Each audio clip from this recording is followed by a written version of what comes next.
কথাটা মনে রাখতে হবে, এই বাংলাদেশ মুসলমানের দেশ, এই বাংলাদেশ আলেম ওলামার দেশ, এই বাংলাদেশ ইসলামের দেশ। তাই আপনি ইসলামকে নিয়ে কটূক্তি করে আলেমদেরকে নিয়ে বিভ্রান্তিমূলক কথাবার্তা বলে কখনোই আপনি সফল কাম হতে পারবেন না। তাই আসুন, আপনি আগে যেভাবে কথা বলতেছিলেন সেইভাবে কথা বলুন, এবং আপনার যে বিভ্রান্তিকর কথা একজন আলেম সম্পর্কে কুরুচিপূর্ণ কথা বলেছেন, অবশ্যই আপনি আবার মিডিয়ার সামনে এসে আপনি দুঃখিত হবেন এবং আপনি জনসম্মুখে এসে মাপ চাইবেন। এটা আমাদের দাবি। আল্লাহ পাক রব্বুল আলামিন আপনাকে হেদায়েত দান করুক। আর কোন আলেমকে নিয়ে আর কখনো যেন এরকম কোনো কথা না বলেন। আল্লাহ পাক রব্বুল আলামিন আপনাকে হেদায়েত দান করুক, সে সব দিকে পারদর্শী থাকে।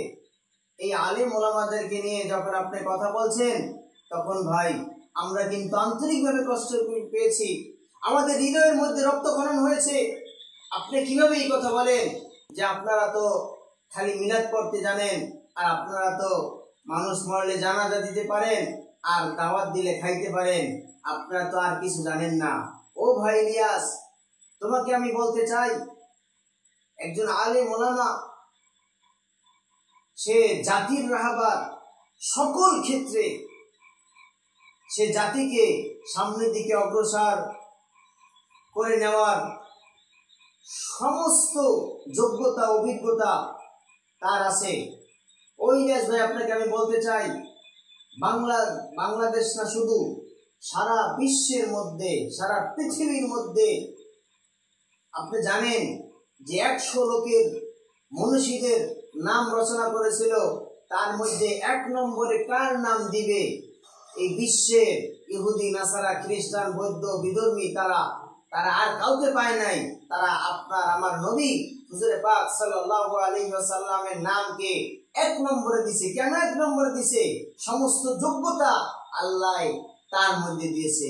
ও ভাই ইলিয়াস ভাই, আপনি বলেছেন ইকোনমিককে আপনাদেরকে পড়ানো হয়। হ্যাঁ, অবশ্যই ইকোনমিক পড়ানো হয়, মাদ্রাসাগুলোর মধ্যে ইকোনমিক পড়ানো হয়। এবং আপনি এই কওমিয়া মাদ্রাসা থেকে পড়ে, আলিয়া মাদ্রাসা থেকে পড়ে, যারা ভার্সিটি, কলেজ, ইউনিভার্সিটিতে যারা পাস করে 1 নম্বর 2 নম্বর হয়, যারা সায়েন্স নিয়ে পড়ে, তারা দেখবেন যে অধিকাংশ মাদ্রাসার ছাত্র। আলহামদুলিল্লাহ, আপনার এই বিষয়ে হয়তো নলেজই নেই, আপনি জানেনই না। এবং আপনি মামুনুল হক সাহেবের বিষয় নিয়ে যে কুরুচিপূর্ণ কথাগুলি বলেছেন ভাই, এটা আমরা কষ্ট পেয়েছি। এই ধরনের কথা আপনার থেকে আমরা আশা করি নাই। কখনো আর এই ধরনের কথা আপনি বলবেন না। আর এই কথা আপনি অবশ্যই সোশ্যাল মিডিয়ার সামনে এসে ক্ষমা চাইবেন এবং আপনি এই কথাকে উদ্দিন করে নেবেন। এটা আমাদের প্রাণের দাবি। ভাই ইলিয়াস, আমরা সবাই আপনাকে মোহাব্বত করি, ভালোবাসি, কিন্তু আপনি যেই অজ্ঞের মতো কথাবার্তাগুলো বলেছেন, এটা আপনার কাছে কিন্তু আমরা আশাবাদী না। একজন আলেম সে সব ক্ষেত্রে পারদর্শী ইনশাআল্লাহ, এবং প্রত্যেকটা আলেম তাকে সব ক্ষেত্রে সব দিক থেকে তাকে পারদর্শী বানানো হয়। আপনি এটা মনে করবেন না যে আলেম ওলামারা কিচ্ছু জানে না, কিচ্ছু বোঝে না। এটা আপনার ভুল ধারণা। আপনি হয়তো কোরআন সম্পর্কে কিছু জানেন না। আপনি আরেকটি কথা বলেছেন যে অন্তত 50% হাফেজ তারা কোরআনের অর্থ বোঝে না, কোরআন তারা বোঝে না। এই কথাটা আপনার ভুল।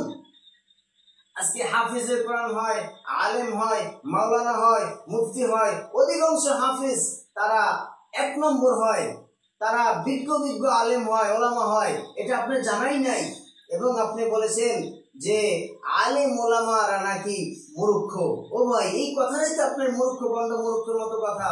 এরকম কথা আলেমদের সম্পর্কে কখনো বলবেন না ভাই। আসলে আপনার হয়তো জানাই নাই যে আলেম ওলামা তারা সব ক্ষেত্রে এখন আলহামদুলিল্লাহ রয়েছে। ডাক্তার, তাদের মধ্যে যাবেন, সেখানে আলেম ওলামা রয়েছে। সব ক্ষেত্রে বিজ্ঞানীদের মধ্যে যাবেন, সেখানে রয়েছে। এবং বাংলাদেশের মধ্যে সব সেক্টরে, সব জায়গায় ধর্মীয় মূল্যবোধের আলেম ওলামা, হাফেজ, কোরআন তারা রয়েছে ভাই। তাই আপনার থেকে আমরা আশা করব আপনি এই ধরনের কুরুচিপূর্ণ মন্তব্য আর অশিক্ষিত গন্ধমূর্খের মতো কথাবার্তা, আপনি জাহেল জোহালাতের মতো কথাবার্তা আলেমদের সামনে কখনো বলবেন না ভাই। আলেমদেরকে আল্লাহ পাক রব্বুল আলামিন সম্মান দিয়েছেন, আল্লাহর হাবিব সাল্লাল্লাহু আলাইহি ওয়াসাল্লাম সম্মান দিয়েছেন। আল্লাহর হাবিব সাল্লাল্লাহু আলাইহি ওয়াসাল্লাম বলেছেন, খায়রুকুম মান তাআল্লামাল কুরআনা ওয়া আল্লামা, তোমাদের মধ্যে সর্বোত্তম ওই ব্যক্তি যে কোরআন শেখে এবং কোরআন শিক্ষা দেয়।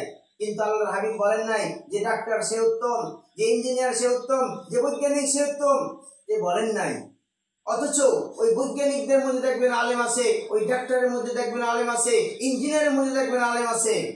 কিন্তু ভাই ওই বাংলা শিক্ষিতের মধ্যে আপনি কিন্তু এই গুণগুলো পাবেন না, যা আলেমদের মধ্যে পাবেন।